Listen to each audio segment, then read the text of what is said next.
Recent news about having repeat contraception prescriptions for women, and I think that's really welcome, and I would urge the same that would happen with repeat prescriptions for people accessing and using HRT. So this is something that I'm affected by myself, and that's why I want to bring it up, because my own local pharmacist in Sligo has asked me to raise it, that somewhere between 15 and 30% of Irish women, including me, use HRT in order to manage symptoms of menopause and perimenopause.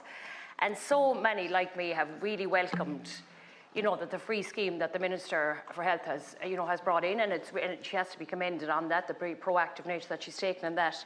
But even before the free scheme was introduced, there has been a lot of soundings that there isn't enough availability of HRT in the market. This shortage in supply chains, and it's something that even trade unions themselves, even the union, the Irish Pharmacy Union, have raised concerns around, that if this was any other medication, there'd be absolute uproar about it.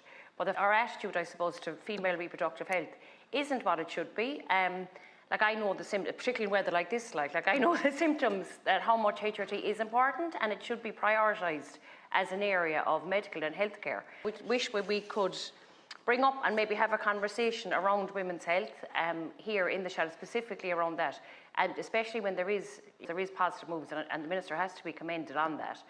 But again, looking at repeat prescriptions. But this area of availability for a medicine which is prescribed, and that it's not getting the attention it deserves, and it's not okay that it's women's health that is affected by it. And if we could have a debate with the Minister in here, it'd be very welcome.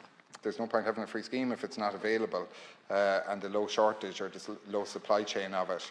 And I think it's one of those things, when she talks about women's health, it's almost like as a government or as a two houses of the Oireachtas, we're actually catching up on women's health, and that's why one of the probably reasons of it is we haven't had in years gone by people in either chamber who's been speaking up about it. And I think certainly in the Seanad, when we have 40% women representing the Seanad, I think it just shows that these important issues can be highlighted and things can be changed for the better. So I will ask the Minister for a debate on that.